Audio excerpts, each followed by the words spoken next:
Di dalam markas Zixian, 3 penjaga dan 5 penyelidik berkumpul di ruang pertemuan. Kemudian Vladimir berkata, "Saat ini ruang virtual telah hancur. Setiap pejuang penjelajah bintang dan dewa perang telah membentuk kelompok mereka sendiri. Sekarang apa yang harus kita lakukan selanjutnya?" Setelah itu, Yanran berkata, "Setiap dewa perang memiliki pelindung kesadarannya. Mereka masih mau masuk ke istana dewa perang. Namun pemimpin saat ini dalam keadaan koma, yang berarti tidak ada yang bisa memasuki istana dewa perang. Masalah yang paling mendesak saat ini adalah segera membangun kembali ruang virtual." Di dalam rumah Lo Feng, Lo Hua sedang duduk di hadapan seorang pria berambut emas. Sebagai manajer dari sebuah perusahaan investasi, Lo Hua jauh lebih dewasa dari sebelumnya. Kemudian pria itu berkata, "Aku ingin membeli beberapa item dari Tuan Lo Hua. Apa yang ingin kamu beli?" Lo Hua tersenyum. Pria itu pun menjawab, "Kristal muya, robot perak, dan yang lainnya. Aliansi SDM kami pasti akan membayar harga yang tinggi. Ini adalah barang-barang khusus yang dimiliki aliansi HR kami. Ada juga beberapa saham perusahaan." Lo Hua menerima buku itu dan membukanya. Kemudian dia berkata, "Aku tidak akan menjual apapun kepada grup lain, terkecuali menjual sedikit ke negaraku." Ekspresi pria berambut emas itu berubah. Dia adalah perwakilan Wainu, seorang penjelajah bintang. Setelah itu, Wainu berkata, "Tuan Lo Hua, tenanglah. Kemuliaan kakakmu yang bersinar mungkin melindungimu sekarang. Tapi, apinya akan mati suatu hari nanti. Boneka yang membawa batu emas cepat atau lambat akan dirampok. Terima kasih atas perhatianmu." Lo Hua tertawa. Kemudian dia berkata, "Izinkan aku memperkenalkan kepadamu." Tiba-tiba robot logam hitam muncul di ruang tamu, membuat perwakilan Wainu terkejut kemudian pergi. Di Samudra Pasifik, Lo Feng sangat bersemangat dan dia berkata, "Aku akan segera melihat Susin dan anak-anakku di masa depan." Kemudian Babata berkata, "Lo Feng, aku sudah menentukan jalan pelatihanmu. Kedua teknik ini cocok dengan bakat alamimu." Lo Feng segera memikirkan efek dan persyaratan untuk 2 teknik yang dibacanya. Ruang absolut adalah teknik yang sangat berbahaya karena membuat orang-orang di alam semesta menjadi gila. Teknik ini dibagi menjadi 3 tahap. Tahap pertama disebut busur cahaya. Tahap kedua disebut berubah wujud. Tahap ketiga disebut teleportasi. Persyaratan utama untuk mempelajari teknik ini adalah tingkat pemahaman dan tentang semburan kecepatan. Babata sangat bersemangat dan dia berkata, "Lo Feng, bahkan gurumu yang merupakan petarung abadi tidak bisa berteleportasi." Lo Feng berkata tanpa daya, "Ruang absolut ini sangat sulit untuk dipelajari." Setelah itu Babata melanjutkan, "Untuk level pertama, jika kamu bekerja keras, kamu mungkin memiliki harapan untuk mempelajarinya. Untuk level kedua, dari ruang absolut, hanya sedikit yang bisa menyelesaikannya karena selalu berubah. Sedangkan untuk level ketiga, teleportasi itu pada dasarnya adalah legenda yang luar biasa sulit. Kerja keras, pemahaman, keberuntungan, semuanya dibutuhkan. Dan begitu seseorang memiliki kemampuan untuk berteleportasi, akan sangat sulit untuk membunuh orang itu. Jika gurumu bisa berteleportasi, dia tidak akan mati." Lo Feng tersenyum. "Aku hanya mengatakan itu sulit untuk dipelajari, bukannya aku tidak akan mempelajarinya." Babata tertawa keras. "Lo Feng, teknik ini tidak hanya meningkatkan kekuatan tubuhmu, tetapi juga meningkatkan kecepatan terbangmu." Kemudian Lo Feng menjelaskan, teknik ini adalah salah satu dari 18 teknik khusus. Pada dasarnya, Dewa Dunia adalah teknik khusus yang memungkinkan binatang bertanduk emas untuk mengubah ukuran tubuhnya. Mampu mengecilkan dan memperbesar adalah kemampuan yang sangat menakutkan. Setelah itu Babata berkata, "Lo Feng, 3 bakat yang kamu miliki sejak lahir adalah bakat pelatihan, tingkatan, dan yang ketiga adalah bakat penyelamat hidup. Ketika binatang bertanduk emas terluka parah oleh meriam laser B6, itu menggunakan teknik tingkatan untuk meningkatkan kecepatannya. Dan ruang absolut adalah teknik menghindar dan kabur." Lo Feng tertawa. Kemudian Babata melanjutkan, "Sekarang aku akan menanamkan segel jiwa ke dalam jiwamu. Saat kamu lemah, aku akan menjadikanmu sebagai pelayanku." Lo Feng pun menjawab, "Kamu tidak bisa meremehkan petarung yang kuat sepertiku." Setelah itu Babata berkata, "Lo Feng, kamu yakin untuk menjadikan tubuh pertamamu sebagai manusia?" Kemudian Lo Feng menjawab, "Aku yakin tubuh pertamaku adalah manusia dari bumi, dan aku akan menggunakan tubuhku sendiri untuk mulai mengasuh." Tahap pengasuhan sangat menuntut. Ini karena tubuh yang pada akhirnya akan dirawat harus ditempatkan di dalam dunia internal binatang bertanduk emas dan dikerjakan dari awal. Dan Lo Feng segera melakukannya. "Babata, lepaskan tubuhku yang sebelumnya." Benang pemikiran Lo Feng dikaitkan dengan Babata di luar, dan menggunakan kemampuan alami menelan, dia segera menelan tubuhnya sendiri. Di dunia logam, tubuh Lo Feng muncul. Setelah itu, seluruh dunia logam mulai bergetar. Tubuh lama Lo Feng mulai digerakkan oleh energi tak terbentuk, melayang tinggi di langit dunia logam. Sekarang, Lo Feng telah menggunakan kemampuan alami pertamanya. Memulai tahap pengasuhan. Tubuh Lo Feng yang menguap menjadi telur emas bundar. Susunan genetiknya benar-benar diduplikasi. Tubuhnya mulai digandakan. Melihat kecepatannya, aku memperkirakan butuh beberapa tahun untuk menyelesaikan pengasuhan. Lo Feng mengerti ketika saatnya tiba, dia akan memiliki tubuh dengan kekuatan yang sama seperti sebelumnya. Waktu terus berlalu. Lo Feng telah memulai pelatihannya, menggunakan cakarnya dan menelan sejumlah besar logam. Setelah itu, Lo Feng merasa sudah cukup untuk menggunakan cakarnya. Waktu telah berlalu. Pada tahun 2060, seorang pembawa berita televisi berkata, "Pemirsa yang terhormat, reporter kami telah mencapai rumah sakit nomor 1 Jiangnan. Menurut berita, persalinan Susin mungkin terjadi dalam beberapa hari ke depan. Dan menurut sumber berita, Susin memiliki anak kembar." Setelah beberapa hari kemudian, Susin baru saja melahirkan 2 anak kembar. Di tempat lain, Babata berteriak cemas, "Lo Feng, apa masalahnya?" Lo Feng berhenti berlatih. Babata berkata dengan semangat, "Lo Feng, Susin telah melahirkan dan semuanya dalam keadaan baik-baik saja."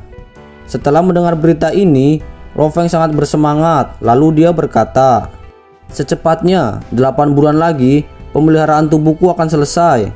Ketika saatnya tiba, aku akan dapat kembali dan melihat mereka."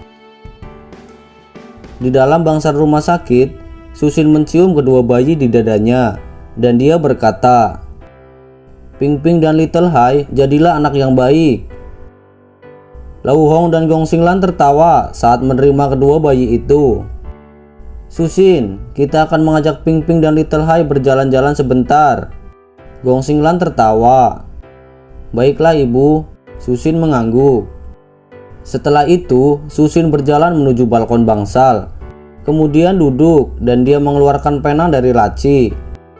Saat dia selesai menulis, Susin melihat ke bawah. Lau Hong dan istrinya memeluk anaknya. Dia merasa bahagia. Musik bergema di dalam ruangan. Susin dengan lembut menyanyikan musik, berjalan ke lemari samping dan mengambil gaun pengantin. Berpakaian seperti pengantin baru, Susin tersenyum. Diam-diam duduk di tempat tidur. Susin mengeluarkan botol obat dari samping, menuangkan beberapa pil dari dalam. Dia tersenyum saat memakannya. Menutup matanya, Susin dengan tenang berbaring. Jari-jarinya dengan lembut memijat cincin. Di lehernya, dia mengenakan jimat keselamatan yang diberikan Lo Feng padanya. Jimat perak mulai melayang dengan lembut, memancarkan cahaya putih yang menyelimuti tubuh Susin. Jimat perak perlahan mulai retak terbuka. Setelah itu, semua cahaya putih yang mengalir perlahan diserap oleh Susin. Cahaya yang bersinar semuanya terserap ke dalam tubuhnya, dan semuanya kembali normal. Susin tetap diam berbaring di tempat tidur, seolah-olah tidak ada yang terjadi sebelumnya. Jauh di bawah Samudra Pasifik, Babata tampak sangat cemas. Lalu dia berteriak memanggil Lo Feng. "Apa masalahnya?" Lo Feng bertanya. "Susin bunuh diri," Babata berteriak. Lo Feng merasa pikirannya kosong. Darah mengalir deras ke kepalanya. Pupil mata binatang bertanduk emas itu tiba-tiba mempesona. Kemarahan dan kecemasannya bercampur di dalamnya. Ini bukan sesuatu yang bisa dijadikan lelucon. Kemudian Babata berkata, "Aku tidak bercanda, ini nyata." Lo Feng sangat marah dan dia berkata, "Kamu bajingan, bukankah kamu berjanji Susin tidak akan pernah melakukan hal seperti itu?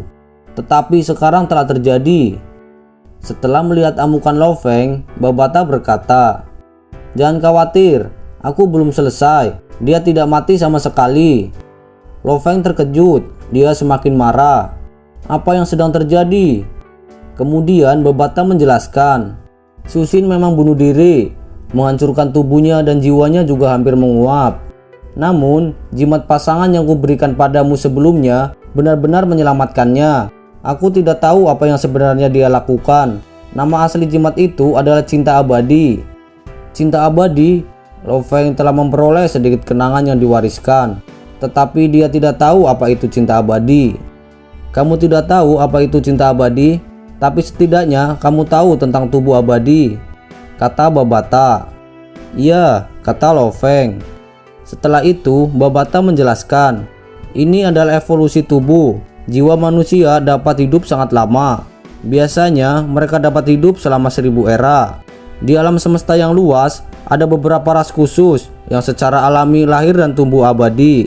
Tubuh mereka tidak pernah menua. Hanya ketika jiwa mereka menua dan mati, tubuh mereka dikenal sebagai tubuh abadi.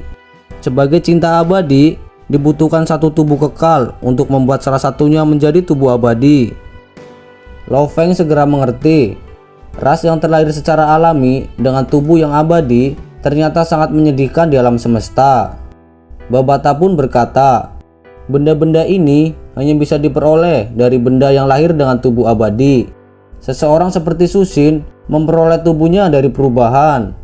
Jika seseorang yang mendapatkan tubuh abadi dan hidup selama 10 juta tahun hanya dapat mengizinkan orang lain untuk mendapatkan item dari tubuhnya, itu hanyalah mimpi. Kemudian Lo Feng bertanya, Babata, maksudmu Susin sekarang memiliki umur 1000 era? Benar, tubuhnya tidak akan pernah mati. Untuk membunuhnya, kamu harus menghancurkan jiwanya. Bagimu, mengenakan cinta abadi adalah sesuatu yang telah direncanakan gurumu sejak lama. Namun aku khawatir denganmu yang mengenakan cinta abadi, tidak merasakan bahaya, dan karena itu kamu tidak akan berlatih cukup keras. Itu sebabnya aku belum memberitahumu efeknya. Lo Feng tertawa dan santai. Di dalam bangsar rumah sakit, pikiran Susin sedang berputar-putar. Tiba-tiba, layar netbook yang terbuka mendapatkan pesan baru. Yang aneh, pesan itu otomatis terbuka. Susin, aku Lo Feng. Pesan itu mengejutkan Susin. Aku tahu kamu curiga, tapi ketika kamu baru saja mencoba bunuh diri, jimat yang kuberikan padamu sebelumnya telah bekerja. Itu sebabnya saat ini kamu masih hidup, dan jimat itu seharusnya menghilang. Susin terkejut, segera mengusap dadanya dan menunduk untuk melihat. Memang jimatnya sudah hilang, yang tersisa hanyalah rantai. Dalam 6-7 bulan, aku akan pulang. Baiklah, ingat, jangan lakukan hal-hal yang konyol. Menyelesaikan pesannya, Susin merasakan hatinya yang lelah sekali lagi dipenuhi dengan kehidupan. Aku harus memberitahu ayah dan ibu tentang kabar ini. Susin sangat bersemangat. Waktu telah berlalu. Di tahun 2061, malam telah tiba. Keluarga Lo Feng sedang makan malam sambil tertawa. Kemudian Lo Hua berkata, baiklah, aku akan memberitahu kalian. Libur musim panas ini, Shenan dan aku akan mendaftarkan pernikahan kita. Mengapa Susin belum kembali? Gong Xinglan menatap keluar dengan cemas. Tiba-tiba, penglihatan Lo Hong dan Gong Xinglan langsung kabur. Sekelompok penjaga di luar halaman semuanya roboh. Kedua robot penjaga di dalam rumah juga ikut roboh. Yang bisa didengar hanyalah suara kedua bayi itu. Lo Hua langsung melihat keluar dengan dingin. Tuan Lo Hua, apa kabar? Dua pria berpakaian hitam tersenyum saat mereka masuk. Salah satunya adalah seorang pria Asia Selatan. Dia tersenyum lalu berkata, tenang saja, mereka hanya ditidurkan. Aku belum membunuh mereka. Aku ingin tahu, kalian semua kesini ada apa? Lo Hua berkata dengan sungguh-sungguh. Tidak ada apa-apa, hanya mengambil beberapa barang milik Lo Feng dan beberapa barang yang tidak berhak disimpan oleh orang normal. Pria Asia Selatan itu tersenyum. Tenanglah, aku tidak akan membunuh siapapun. Namun, aku harap kalian tetap tenang. Kemudian Lo Hua berkata, Sagunenru, kamu adalah satu-satunya pembaca roh penjelajah bintang di dunia saat ini. Apa kamu harus melakukan hal seperti itu? Sagunenru adalah pembaca roh jenius India.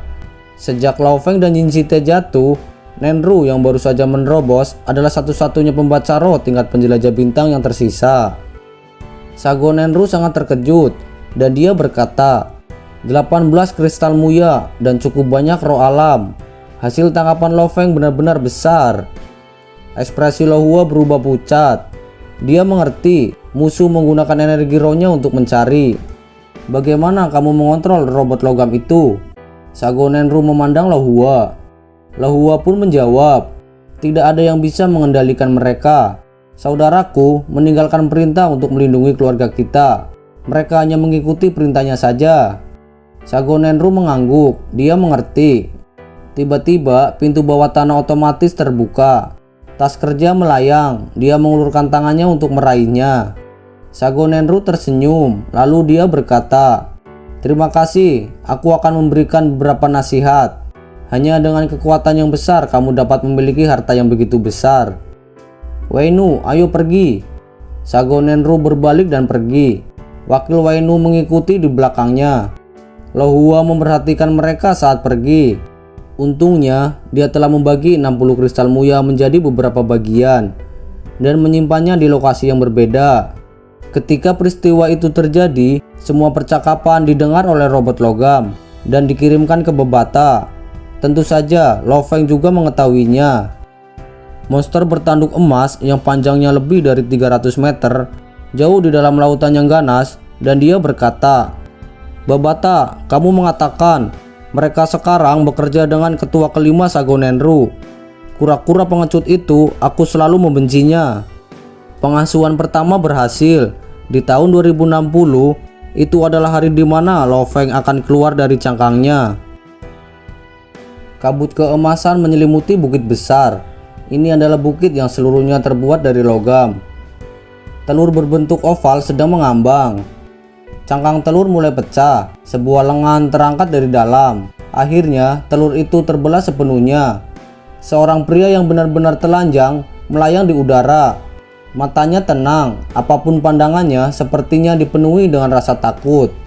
Meskipun dia kurus, tubuhnya tampak seperti baja berkualitas tinggi, memberikan rasa kekuatan yang luar biasa. Akhirnya aku kembali. Mata Lo Feng dipenuhi dengan kegembiraan. Dengan pikirannya, dia dengan jelas melihat hatinya sendiri melalui dadanya. Dengan ukiran emas yang rumit memancarkan cahaya. Energi genetik, kekuatan spiritual, pikiran Lo Feng bergerak. Sejumlah besar kabut emas terbang ke tubuh Lo Feng dari dalam dunia internalnya. Dengan cepat berkumpul di pusat perutnya. Akhirnya 3 planet mini terbentuk di tiangnya. Setelah menghabiskan setengah jam yang baik, akhirnya berhenti. Kemudian Babata berkata, Lo Feng, tubuhmu berada di penjelajah bintang level 4. Namun, kemampuan spesialmu sebelumnya adalah tubuh emas. Lo Feng tersenyum saat dia membuka matanya. Di sampingnya, seorang penjaga perak cair terbang keluar. Dari penjaga itu, dia menerima cincin penyimpanannya. Energi rohnya menciptakan penghalang pelindung di laut. Dari dalam, dia mengambil satu set pakaian untuk dipakai. Rotan Mystic Cloth segera terbang ke arah Lo Feng. Setelah mengenali pemiliknya, Rotan Mystic Cloth akan mengikutinya seumur hidup. Saat jiwa Lo Feng dihancurkan, ia juga akan mati. Tubuh Lo Feng saat ini mirip dengan tubuh binatang bertanduk emas. Saat ini, bahkan jika kepala manusia Lo Feng diledakkan, dia tidak akan mati. Yang dia butuhkan hanyalah mengeluarkan energi dan itu akan tumbuh kembali seperti binatang bertanduk emas. Setelah itu Babata berkata, Lo Feng, aku memberimu pilihan ras lain dan kamu harus memilih manusia. Tubuh dan kecepatan binatang bertanduk emas akan jauh melebihi kecepatan evolusi tubuh manusiamu. Kemudian Loveng berkata, "Tidak apa-apa, setidaknya saat ini aku adalah pembaca roh level 6 penjelajah bintang." Suara gemuruh terdengar. Loveng menginjak Forbit Shuttle-nya dengan cepat keluar dari laut dan menuju ke Eropa.